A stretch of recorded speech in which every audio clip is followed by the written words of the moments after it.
Blog Talk Radio. On radio.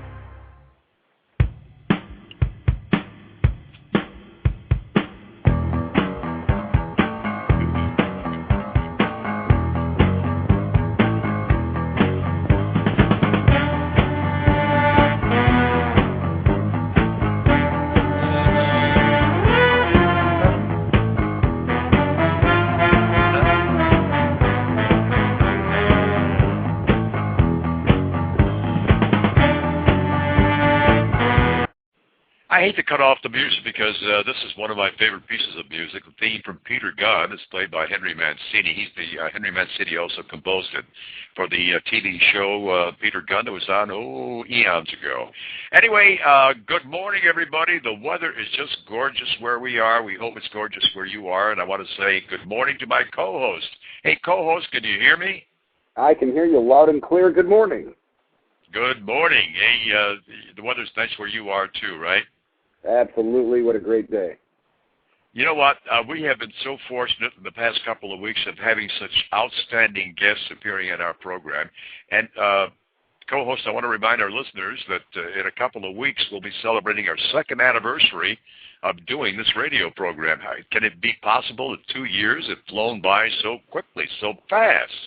I know, and we just keep getting better guests every week. I tell you, the Lord is looking out for us because we're getting a tremendous caliber of guests appearing. Very, very interesting what they have to say. And that's so true with their guests today. Good morning, Mr. John Gold. Welcome to Blog Talk Radio, CNY Urban Guy. Hey, good morning. Thanks, guys, for having me on today. Okay. Thank you very much for your appearance. Okay, co-host, you want to start, or should I start the questioning of our gracious guests? Kick it off. Go ahead. Okay. John, as I told you earlier, this thing about the 9/11.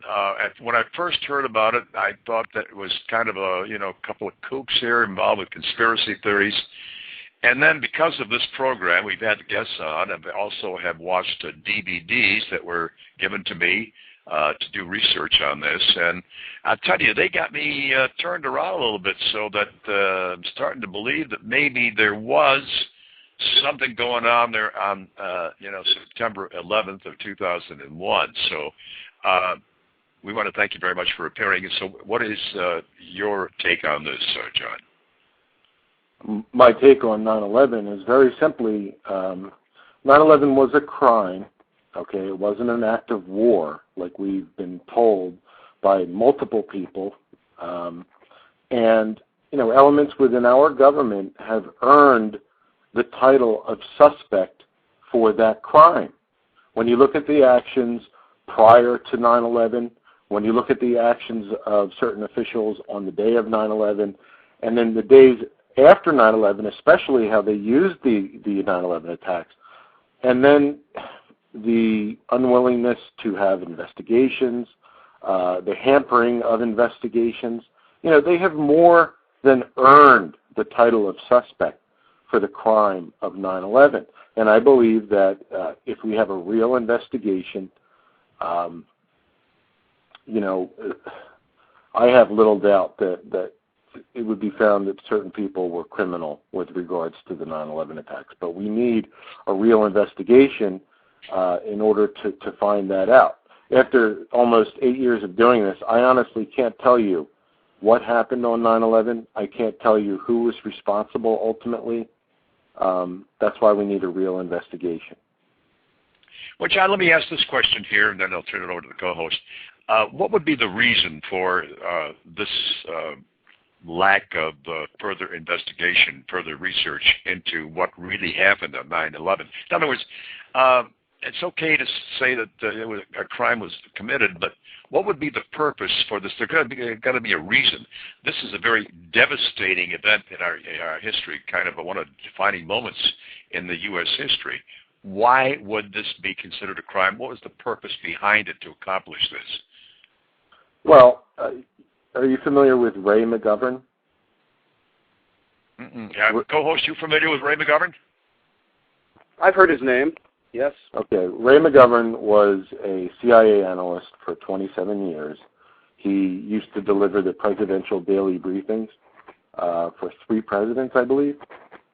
Anyway, he said the possible motivation, he has an acronym. It's OIL, O for oil, I for the protection of Israel, and L for the logistical placement of bases in that region for future use. And that's basically, the motivations in a nutshell. There's a lot more motivations. It has to do with money. It has to do with hegemony, America's hegemony, and a lot of other things. When you start to look at things in a geopolitical sense, it starts to make a lot more sense. At least for me, it does. Can I offer my take on it, John? Sure. All right. I feel this way here. The reason why the towers were selected, the World Trade Center towers, was because it's located in the financial district. Okay, and so that the people who committed this dastardly crime know that if they interrupted, disturbed the financial cycle of the United States, that it would bring the United States to its knees. And I guess the recent events that's happened on Wall Street in the past couple of years is proof of that. Well, it certainly seems that there are interests who do not have America's financial system at heart, the best interests at heart, or the people, with regards to the bailouts and all this stuff. But I'm not a financial whiz, so I'm not qualified to really talk about that. Okay. I was just wanted to, mention my take on it because we still have to be very careful. What's happening now in Wall Street? If Wall Street has a sneeze, the whole world catches a cold. So that's the reason. If we look at what they used the 9/11 attacks for, they used the 9/11 attacks to introduce legislation like the Patriot Act. They used 9/11 to introduce legislation like the Military Commissions Act and the John Warner Defense Bill. They used the 9/11 attacks to sell us wars. It was an easy sell for Afghanistan, but also in Iraq. They're also using it as a sell to bomb Pakistan. So there's multiple reasons why why they would have motivations for committing the 9/11 attacks. Okay, co-host, what's your take on it? Well, I agree completely. It certainly opened up the door to us to invade Persia, and Iran is just around the corner. There's more and more talk on not just sanctions against Iran. So, yeah, there has been some talk about protecting the pipeline to the Persian Gulf and so forth for oil. So all the reasons seem to be sound in that theory. Okay, well, John mentioned about the acronym of oil. Are we talking about the oil in the Middle East, John? Why would the World Trade Center? Let me get back to that again. If I can clear that up, then I would know what was the reason for that picking out the World Trade Center. We're still dependent on Middle East oil, but how's the World Trade Center figure into the oil in the Middle East, and was that the reason why it was selected for what happened? Well, I think the reason that the buildings were selected, it was a paralyzing and catalytic event, or catalyzing and catastrophic event that was needed, that they talked about. And it was a structure that was well known to everybody in America. I went there as a kid growing up with my grandfather to the top of the building to eat at Windows of the World. I mean, it was just an icon, an American icon.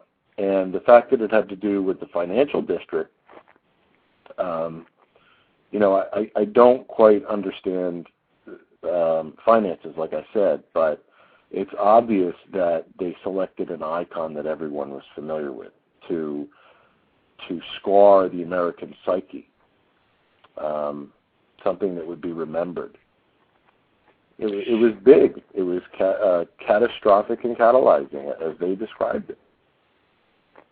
Well, they had selected the World Trade Center a couple of years prior because, as you recall, back in 92, 93, they attempted the very same thing, but they parked their munitions truck in the wrong spot in the parking garage in the basement of the World Trade Center. So when the explosion occurred, it did not do the damage for which that truck was put there.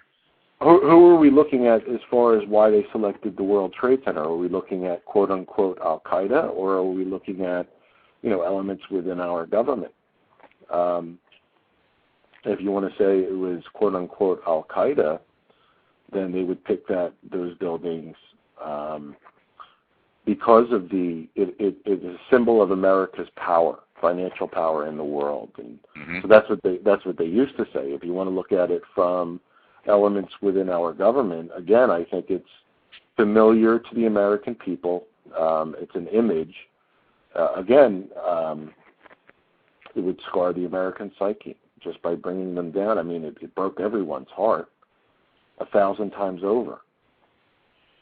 So well, it sure did. Yeah, and then, let's say you want to compare it to the loss that was at Pearl Harbor. I think we lost more people on here in the 48 states, I'm talking about New York City, than was lost at Pearl Harbor. I'm a little bit vague on that, but certainly the magnitude of suffering was the same in both cases. But here, the World Trade Center was right in New York City, so it really brought us close to home. Look what happened after the 9/11 attacks. Bush's approval rating hit 97%. He could literally do no wrong. Yeah. So it seems to me that they got what they were looking for. As far as people's compliance in backing them, which was part of the reason for, I think, doing it. Well, I just want to interject.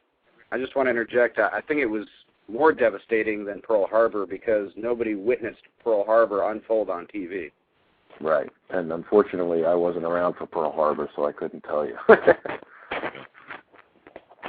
Well, that was also a sneak attack, and the thing here that occurred when they couldn't bring down the buildings by using the munitions by a parked truck in the basement of the World Trade Center, in the bowels of those buildings, they decided, what can we do here? You got to give them credit here for coming up with an ingenious plan that we're going to do it from the top, using our own equipment, using United States airplanes.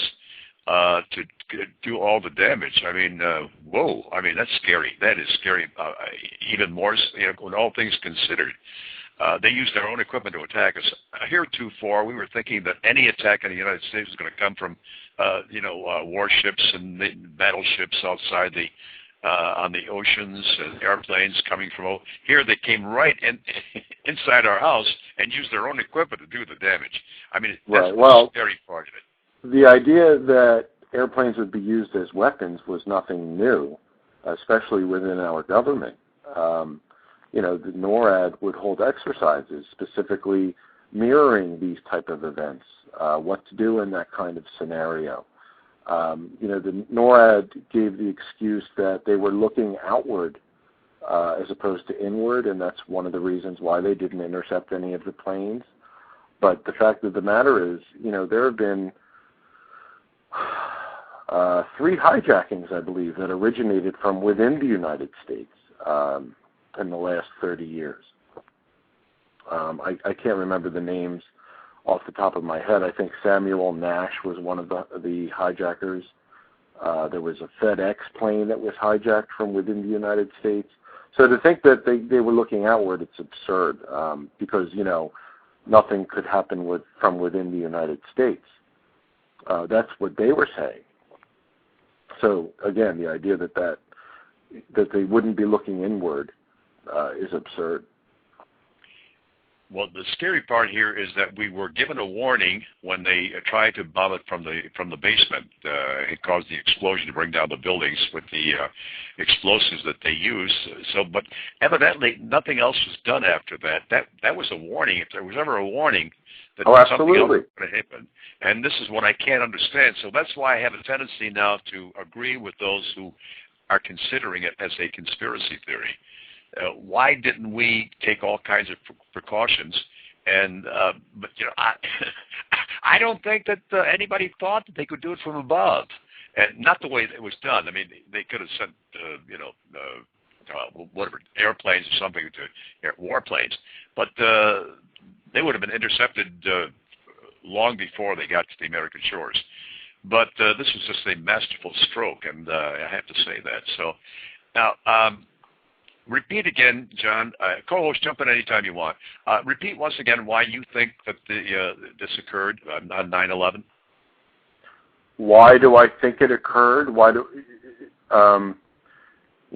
I think there are elements within our government who have earned the title of suspect? Is that the question you're asking? I think that's a good way. Yeah, I want to concentrate on that.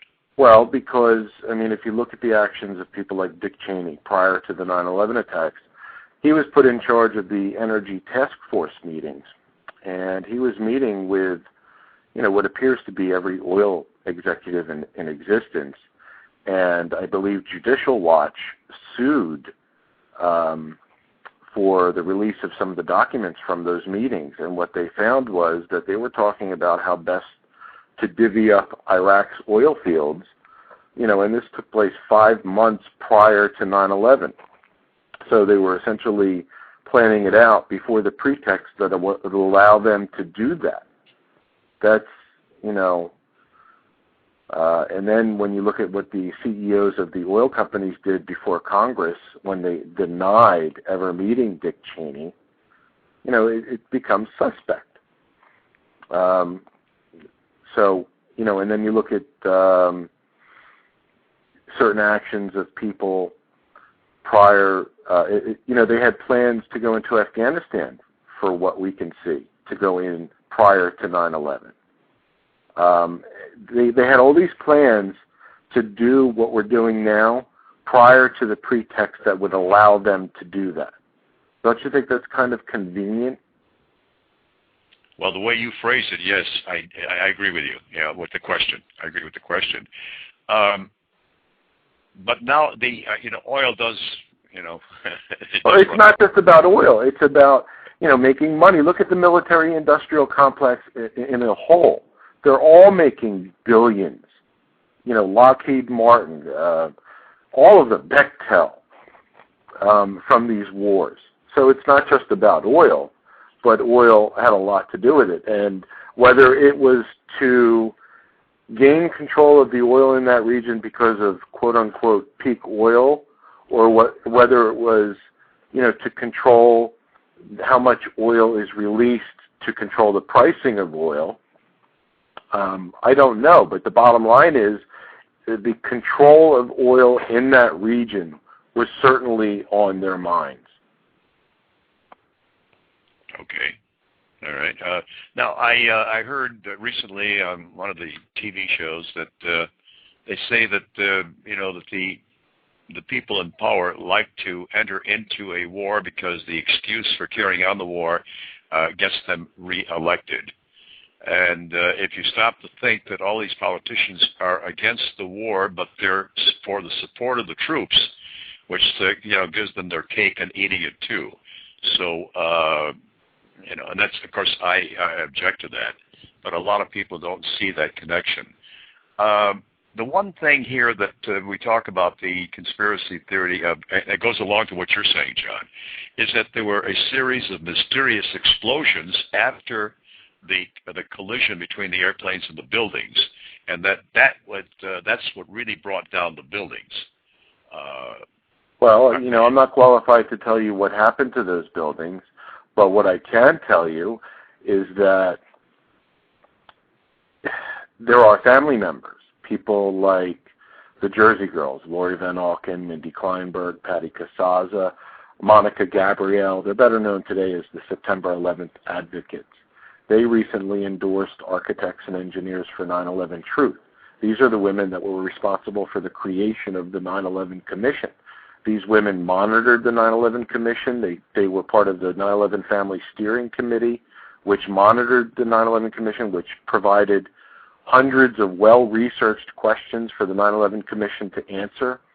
And, they recently endorsed Architects and Engineers. These women know what they're talking about with regards to the 9/11 attacks. If not for them, the 9/11 Commission would have never existed. which is a scary thought in and of itself. So, I mean, when you put it like that, the question of how those buildings came down becomes an important issue. However, I don't think the question of how those buildings came down defines the cause of 9/11 truth.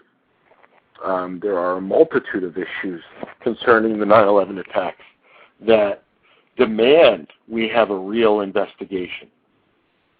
You know, the 9/11 Commission itself, you know, people say World Trade Center 7 is the quote-unquote smoking gun of 9/11. I think the 9/11 Commission itself is the smoking gun of 9/11. When you look at who was in charge of that commission, you know, Philip Zelikow, he was friends with Condoleezza Rice.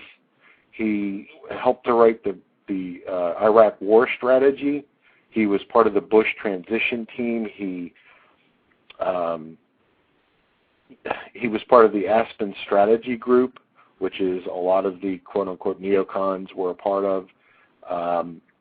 He rewrote the 9/11 report to be more favorable of Condoleezza Rice. He tried to insert a false link between Iraq and Al-Qaeda into the 9/11 report. Now, who would that have benefited? You know, he shied people away from the NSA. The NSA has hardly been investigated with regards to the 9/11 attacks. The Saudi royals' possible involvement or funding of the 9/11 attacks, he shied Saudi investigators away from that kind of thing, and he fired one of them. You know, the 9/11 Commission, people were sold the 9/11 Commission as a bill of goods, and that bill of goods was sold as, you know, the most comprehensive investigation we could have possibly had. And that's simply not the case by any stretch of the imagination. The 9/11 Commission was mandated to give a full and complete accounting of the 9/11 attacks, and they failed miserably when you look at everything they didn't talk about. You know, the funding, they said the funding was of little practical significance. You know, when you have a crime, especially one like 9/11, the first thing you do is you follow the money and see who paid for this thing. Yeah, that's a good point. Very good point. So I could rip apart the 9/11 Commission like you wouldn't believe. The families fought for the power of subpoena, and the 9/11 Commission rarely used it. I think they used it 2 times. Instead, they used what were called document requests, which could be and were ignored. You know, there was a recent thing regarding the CIA's interrogation tapes. The 9/11 Commission could have subpoenaed for those tapes, but instead they used document requests, and they did not get the interrogations tapes. Okay, so that's very, very interesting, John. Thank you for introducing that, because of the people that we've had on the show before have discussed a lot of the issues, but this is the first time I'm hearing that. Now, the people, like there was a DVD, 9/11, co-host, what's the title of that DVD that's out on 9/11? What's the full 9/11 something else? Well, the one that you have is 9/11 Truth, and that is the architects and engineers for 9/11 Truth.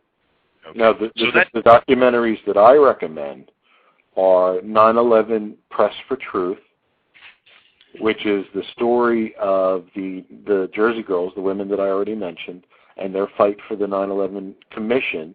It's about the problems with the 9/11 Commission. It's about some of the problems regarding NORAD, regarding the Pakistani ISI. You know, it's, I think, the best movie to show people first before anything else. John, with the title again, I'm writing it down as you speak, so I'd like to have that title repeated, please, because I want to Sure. get it. It's 9/11 Press for Truth. Press for Truth, and okay. There's a companion DVD for that movie called In Their Own Words, The Untold Stories of the 9/11 Families. And that has all of the footage that didn't make it into 9/11 Press for Truth. And it's the Jersey Girls. It's interviews with them, telling it from their perspective. You know, people never hear about the family members and their problems with the 9/11 Commission, with their problems with the official account. We always hear from authors and people with their pet theories on the mainstream media. I wonder why the media won't cover what the families have to say. Do you have any idea for that happening? We're supposed to have a free press here, free expression, or guaranteed that by the Constitution. Well, how come they're not doing it? The media in this, if I wasn't a 9/11 truth activist, I would seriously consider being a media activist, trying to break up the media from 6 different companies into hundreds of different companies, forcing them to compete for the best news. You know, the media in this country is a joke. If you rely on the television to get your information, you don't know a damn thing about what's going on in this country. Yeah, I agree. I agree completely. I was just telling the host this morning that, you know, North Korea did torpedo the South Korean military boat, which sank it, and it never made it on mainstream media. In February of 2008, when it was reported by New York Times reporter Phil Sheenan in his book called The Commission that Karl Rove was giving direction to Philip Zelikow, the man I mentioned who was in charge of the 9/11 Commission, and the Jersey Girls called for an entirely new investigation, don't you think that's newsworthy? And yet nobody, not CNN, not MSNBC, not Fox News, none of them covered this newsworthy event. So, you know, there's a problem with the media today. Amen to that. Yeah, because we're not getting the full story. So, well, how do we... again, your allegation is that the media is being controlled by... what? There's a number of reasons, but the main reason is that, you know, companies like... Lockheed Martin or General Electric, who own defense companies and whatnot, own the media. So, you know, if the people who benefit from the wars own the media, we're obviously not going to get coverage of information that contradicts why we should be in the wars. But, John, would you agree with me that the media detested, hated, abhorred George Bush and Dick Cheney? Do I think the media hated them? I think certain media did. I think certain media backed them up as much as they possibly could.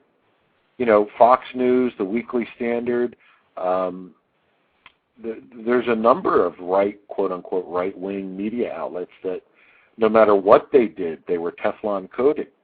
But, you know, then there were people like Keith Olbermann, who was supposedly on the left. But, see, I look at all of the media as a problem for, you know, not covering, specifically, I find them a problem for not covering the problems with the 9/11 account. But there's a lot of other things they don't cover that they should. Okay, the only criticism I heard early on after 2000, after the 9/11 incident, was from Rosie O'Donnell, the least likely person to make a comment where she said it was an inside job. And then she, too, magically retreated and has never made another comment about 9/11. So, that's because of the media backlash. If you look back at Rosie O'Donnell, when she said that, if you make the allegation that elements within our government were complicit in the 9/11 attacks, that's blasphemous in this country. Yeah, it is. And, you know, our elected officials are not gods. They're people capable of greed, capable of jealousy, capable of murder, everything that human beings are capable of doing. So to make an allegation when there's information that exists, to say so is not blasphemous. So when she made these allegations, the media attack machine went after her. Bill O'Reilly, Sean Hannity, and even people on MSNBC, if I remember correctly, went after her. So when they all start doing this in unison, it's not hard to see that there's some form of control. But you know what? As you state and you phrase your statements here this morning, this is very scary, John. I mean, you really. What do nice people like me to do? Well, what do you think? Currently I'm involved with Piece of the Action, which is. Are you familiar with Cindy Sheehan? Oh yes. Okay, Cindy Sheehan started something called Piece of the Action. And this past March, we camped out on the lawn of the Washington Memorial for a week, and we were planning on taking part in civil disobedience. We were actually arrested, Cindy and I, and we spent 50 hours in jail. When I was arrested, I screamed out loud that I dedicated this arrest to 9/11 victim Robert McIlvaine Jr., who was lost on 9/11, whose father has been one of the most outspoken 9/11 family members for this issue.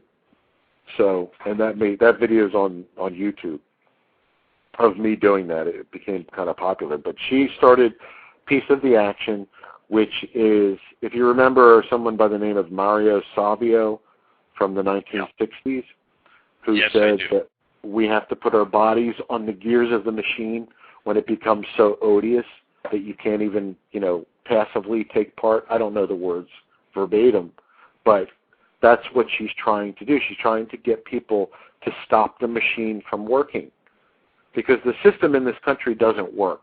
I don't know if you noticed or not, but the people want the wars to end. We voted Democrats into power to end these wars, and they're not ending.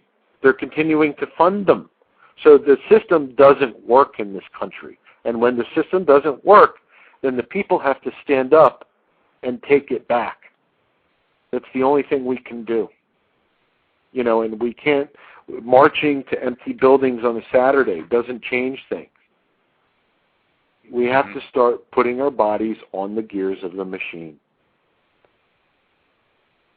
And, people, Colleen Raleigh, who's a 9/11 whistleblower, she lives in Minnesota.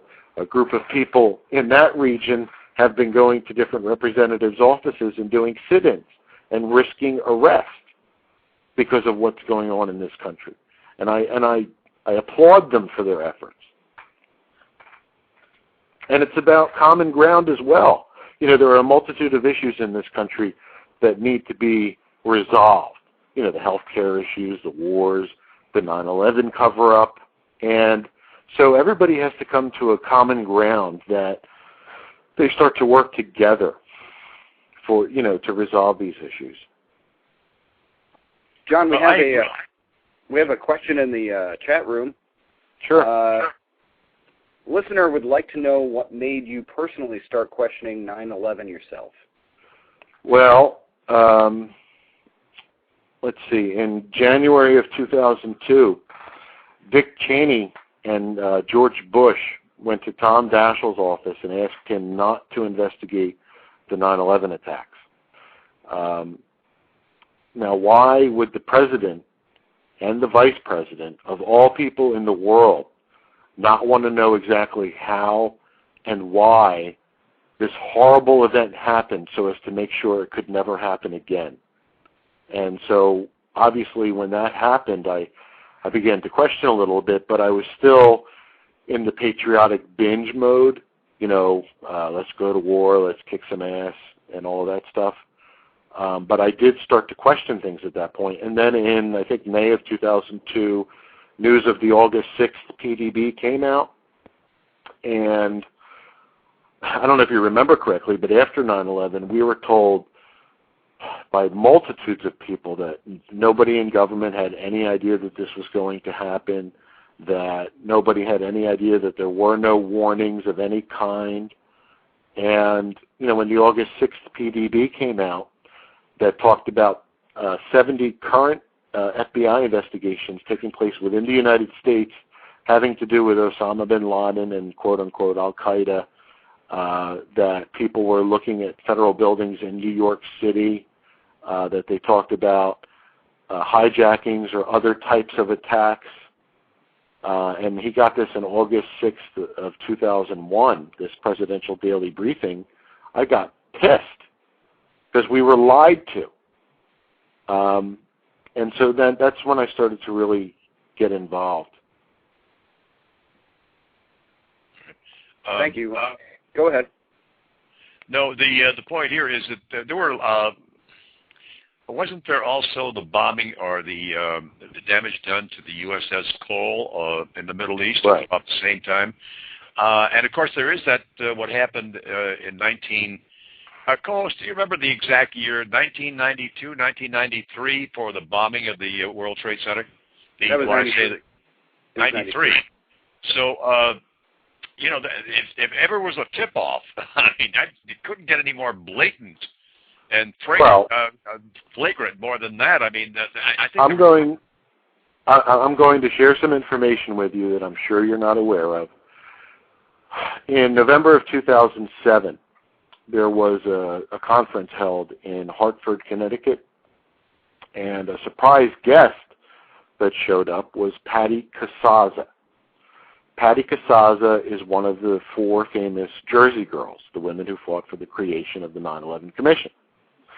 She spoke, and when she spoke, she talked about whistleblowers who tried to be heard by the 9/11 Commission. And, the 9/11 Commission was turning whistleblowers away. People with pertinent information regarding the 9/11 attacks, they were ignoring them and then censoring the ones, who they did talk to. So anyway, whistleblowers approached the Jersey girls at the time of the 9/11 Commission in the hopes that they would bring them in front of the 9/11 Commission to testify, because the 9/11 Commission was ignoring them. And some of the information that these whistleblowers had showed that this government knew the day, the target, and the type of attack. Whoa. Now, that is scary. So, when you hear stuff like that, and you look at when the Pentagon brass canceled their flights on September 10th for September 11th, there's a whole bunch of things that show 9/11 was not what we were led to believe. Whoa. And when you look at what that day has been used for, that created the post-9/11 world, the world where we fight preemptive wars, where we lose our civil liberties, where executive power is multiplied by 1,000 with no accountability whatsoever, where the country is bankrupted. If the event that created the post-9/11 world wasn't what we were led to believe, then we need to know about it. Amen. Amen. Adding to the conspiracy theory as an inside job, they refer constantly to the collapse of Tower 7 at the World Trade Center. Now, that co-host, when was that? When did that collapse? The tower at the World Tower 7. Approximately 5:30 p.m. that day. I could talk about, Larry Silverstein a little bit if you want. Oh, yeah. That's the name I was trying to think of here as you're talking about that.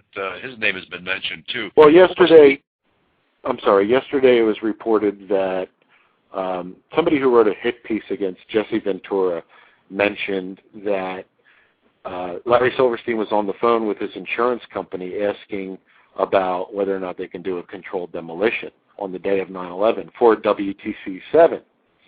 Now, I'm not qualified to tell you what happened to that building. However, this man owned all 3 buildings. That's reason enough for him to have been brought forward to testify publicly about, what happened that day. But that never happened. There was an old clip, and I don't think that it means what other people think. I think it's possible that it could mean something else. But there's an old clip about Larry Silverstein talking about how he was talking to a fire department commander that morning or that day about, we had such a terrible loss of life. The smartest thing to do is pull it with regards to WTC-7, and they made that decision to pull, and they watched the building collapse. That's the famous quote from Larry Silverstein. I spoke to the fire department commander the only person who could have been the fire department commander, his name was Daniel Nigro. He took over for the zone of WTC-7 after, I think his name was Peter, the other guy passed away from the 9/11 attacks after he was killed. Daniel Nigro took over as fire department commander, and he said he never spoke to Larry Silverstein. So I don't know, this comment that Larry Silverstein made on the PBS documentary, what he's talking about. There are reasons that he needs to be questioned.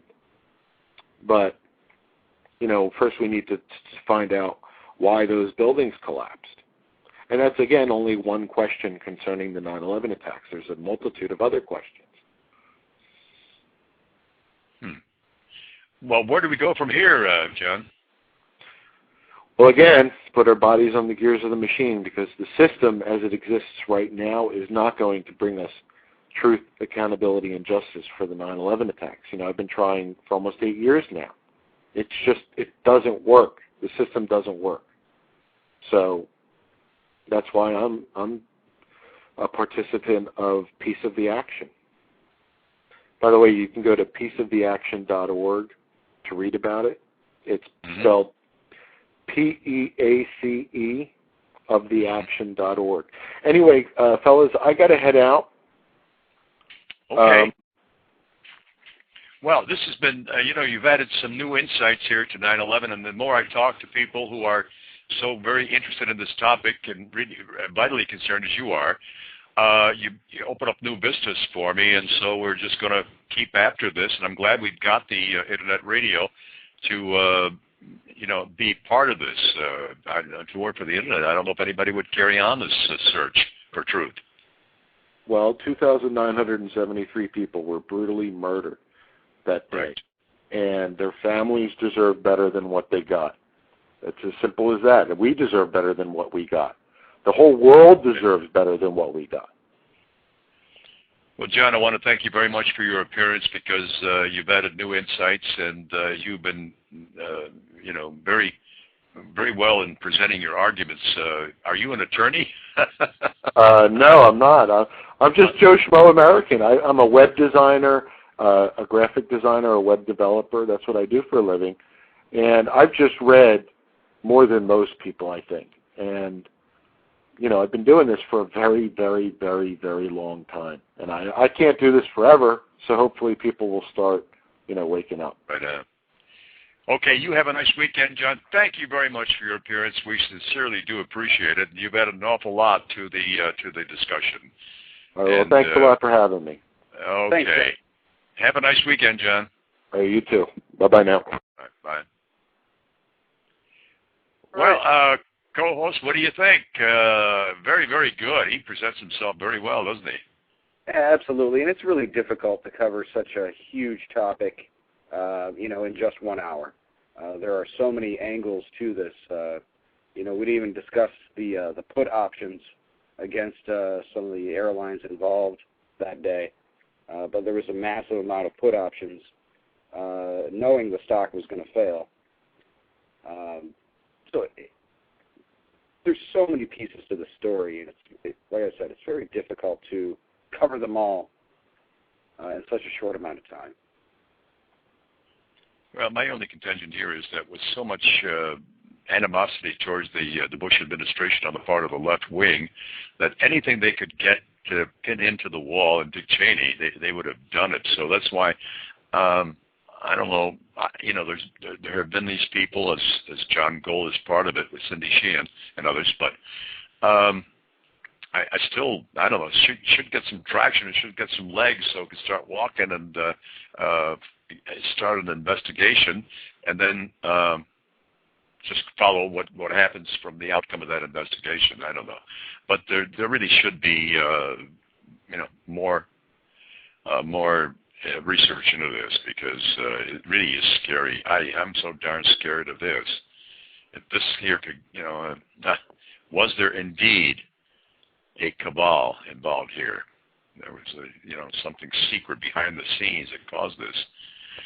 So, what do you think, co-host? Don't forget that the media that wants to go after Dick Cheney, they're all part of the Business Roundtable. And you're familiar with the Business Roundtable, right? Yeah, but you know what? That doesn't help me at all either, because evidently then if everybody's part of this sinister plot, where do we go from here? Where do we stand? I mean, we're just, I can't speak for you co-hosts, but I'm just an ordinary guy. I just go from day to day here and, just keep one step ahead of the sheriff so he doesn't have to foreclose on my house and pay my bills. And, and those bills now are getting higher in price, and are they manipulating the price here too, so that I may not, due to inflation, I may not be able to afford what I have? Do I turn to the government? That's a whole other subject. But I mean, it really is scary to think where you have a constitution that guarantees freedom of expression. You can say anything you want, anytime you want, except yell fire in a crowded theater. It does bother me. And I know it bothers you too. So, but I'm going to look into these DVDs that John mentioned, 9/11 Press for Truth, and in their own words, the DVD that was produced featuring the Jersey Girls. And those are the people who were the females who became, I guess they were the widows of the people, of victims, co-host. That's my understanding. But they were, guiding the 9/11 Commission. But, gee, if they can't get something moving here, if the elected officials don't listen to such people such as these as the direct victims, by that I'm saying they were widows of the males who perished in that conflagration. Wow, what else can we do to get the attention of the elected officials? That's a good question. Yeah, I don't know. Maybe somebody out there could help us out on that. I mean, and thank God for the internet, because people do have a chance to express their views, and they seem to be protected here. And all this talk that is instigating for an investigation of the 9/11, it's maybe it might get some legs. It's not happening in the mainstream media, so maybe the internet could very well be the savior of the country. I don't know. I hope I'm not exaggerating there, but when you got a chance to express your views and get the other side, and you can do that on the internet, I think that's okay, especially with the blog sites. So it's scary, but we certainly now have covered a lot of areas here involving 9/11, because now today John Gold presented us another side. We did hear the side about the buildings collapsing, and that was part of an inside job, and now he makes a very forceful presentation, John Gold does, and he's very articulate, and he presents his case well. That's why I said he must be an attorney. He knows how to marshal his facts, in other words. So, are you going to become very active in this movement? Piece of the action, co-host? We're being active right now, aren't we? Well, I guess we are. Yeah, we're doing our bit. We've had several people here on the show, and since the first of the year, discussing this subject. So, and you know what? The more I hear about it, the more interested I become. So, but outside of that, I don't know what else I could do. Is just use this program as a vehicle. So, hoping that the people who listen in might give us a call and share their ideas with us. And why don't you do that? We still have a couple of minutes if you want to. Area code 347. The number is 539-5978. And if not, well, we can always sign off here and enjoy the rest of the day with this beautiful weather in upstate New York. And co-host, you got me all excited here with these guests that we've had. Boy, we've had top-notch people. We've had the superstars of their respective fields. I loved Manny Badillo. He also had something to do with this too, right? Absolutely. He was part of We Are Change New York. Right. And then who else did we have on for the 9/11? Well, Manny Badillo is one. Right. And John Gold is number two. And John Gold is number two. Okay. So, and then, of course, so the DVD is, I also watched that, and that they make a very, very, very scientific argument on how this could have happened. Looks like we have a caller. Okay. All right. Let me see here. I know. Is there a caller out there? Yes, this is the caller. Okay, caller, go right ahead. Give us some input here. Well, I just wanted to put an exclamation point on something on what John said, bringing up the whole issue with Larry Silverstein that came out yesterday, and just to kind of reiterate, there was a journalist for Fox News who was writing a hit piece, trying to discredit Jesse Ventura for raising these same questions, and in it he mentioned that he was there, and according to people he spoke to, that Larry Silverstein was on the phone with his insurance company asking them if they can bring down Building 7 in a controlled demolition. Now, if you take a step back from that whole story, that story in itself doesn't make any sense. So either the man is lying or he's just proven the case of 9/11 truth, because it takes months to rig a building to explode. And this is in Building 7, because it was overshadowed by the Twin Towers, we get this impression that it's a small building, but actually, if it was here like in a city in upstate New York, it would be the biggest building in the entire city. Okay. This thing was gigantic. And so for them to rig something like that, that's virtually impossible to do that on a morning when you have the biggest terrorist attack happening next door, the building's on fire. I mean, Larry Silverstein's a billionaire, so you'd like to think that he has half a brain to know that you can't rig something like that to fall. So, that story needs to be really brought out and really spread around the internet, because that proves the case, or at least it, brings the whole thing into question, because according to the official story, that building fell by itself, because of fire at free fall speed. So if Larry Silverstein's on the phone talking with his insurance company, asking them to bring it down to controlled demolition, how could he think he could do that? That's impossible.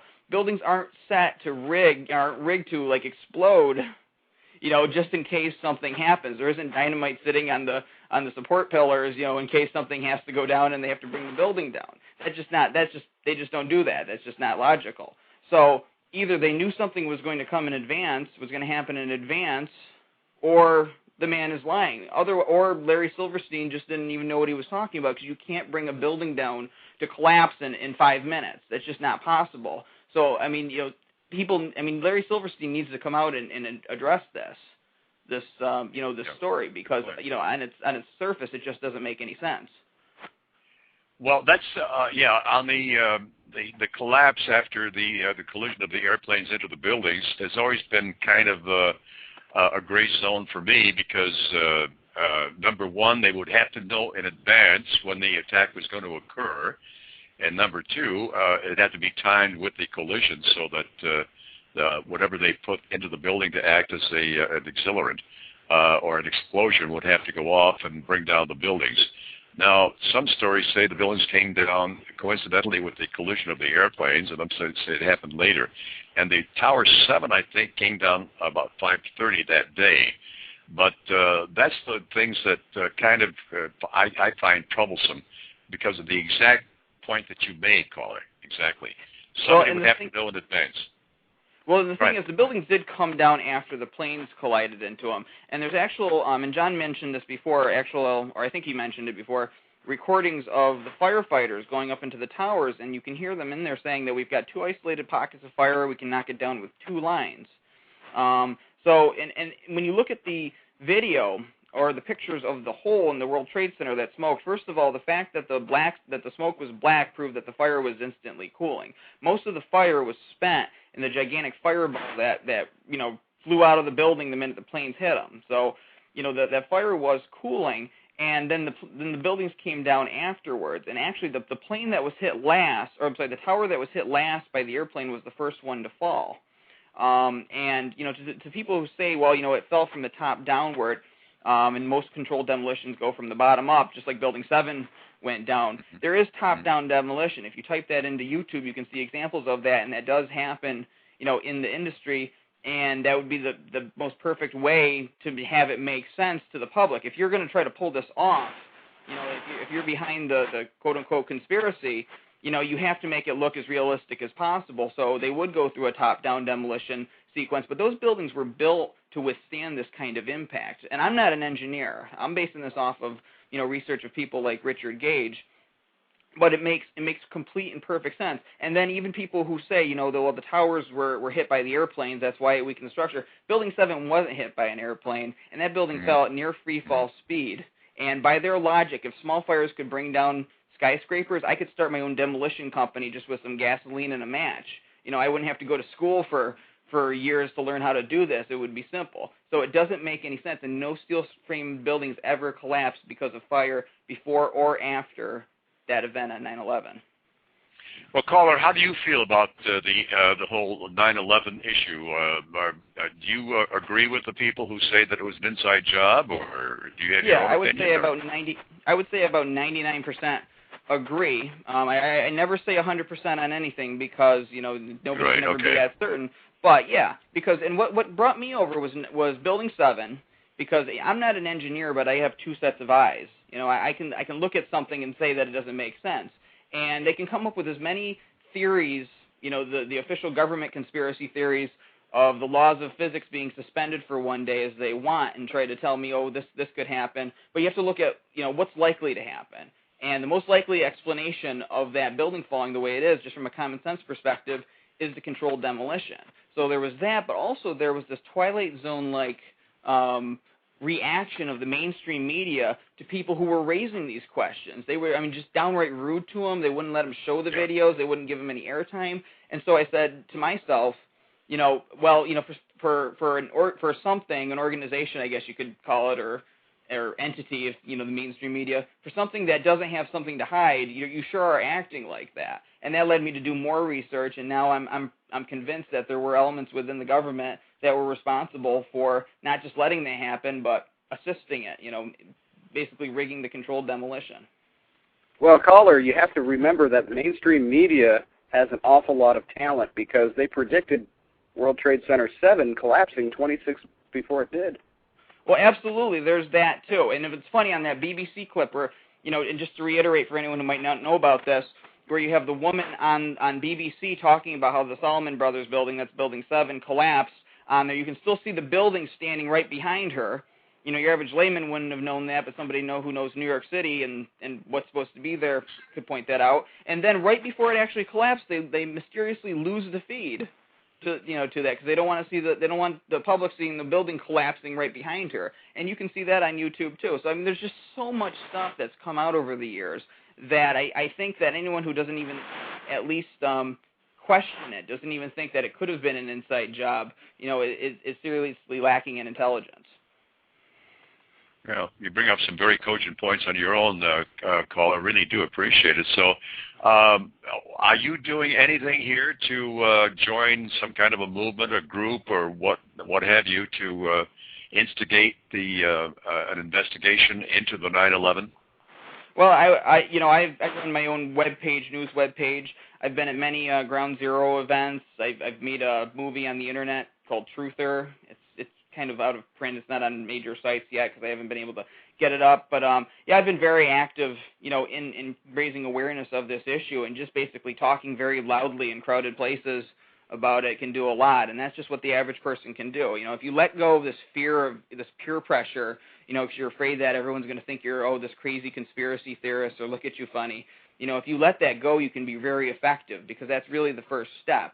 And then when you set that example, when you make it less taboo by accepting that responsibility of being the guy to talk about this, other people will follow. And, something at the Treason in America conference they talked about, too, is not just being the leader, but being the first follower. Because somebody can be out there talking and everyone can be laughing at him, but when he gets that first follower, that gives him more respect. It gives him, it makes people pay attention, and then other people start to do it too. So not just being the leader, but being the first follower too is an important role in any movement. And I just encourage anybody, who has that fear to just, shed it off, because really when it comes down to it, all that matters is the truth, and all that matters is, whether or not you're doing the right thing. And to question the biggest mass murder in U.S. history, in which people are still dying from this, because of all the wars that are fought, it is the right thing to do.